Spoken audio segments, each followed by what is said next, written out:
কবিতা কেনে আছা তুমি? মই বৰ ব্যস্ত প্ৰেমৰ কষ্ট। কবিতা কেনে আছে তুমি? মই বৰ ব্যস্ত জানা।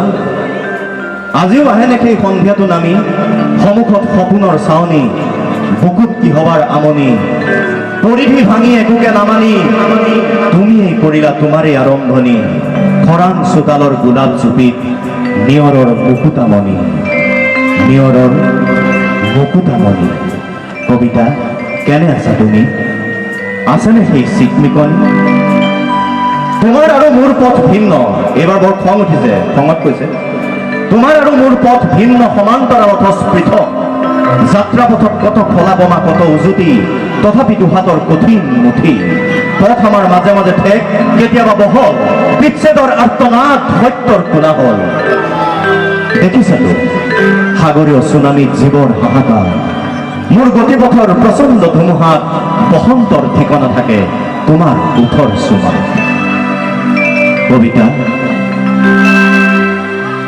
এতিয়া আউলি বাউলি হৈ এহাল প্ৰেমিক চৰাই ওয়াঙে দয়াঙে গৈ ক'ত বাহেৰাই সিহঁতে হয়তো বিচাৰে নিষ্ঠুৰ পৃথিৱীত প্ৰেম উদযাপনৰ গোপন আশ্ৰয়, য'ত স্মৃতি হৈ ৰয় কিছু কবিতা আৰু প্ৰেমৰ কাহিনী।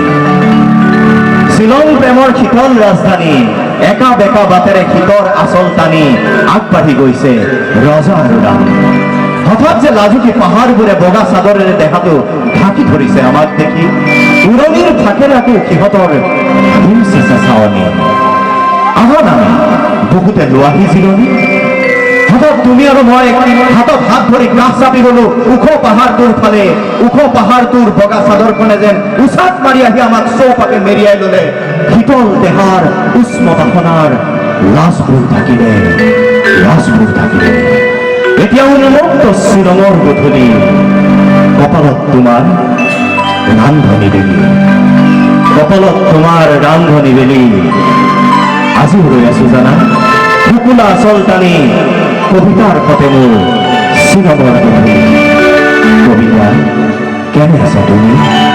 মই বৰ ব্যস্ত, বৰ ব্যস্ত।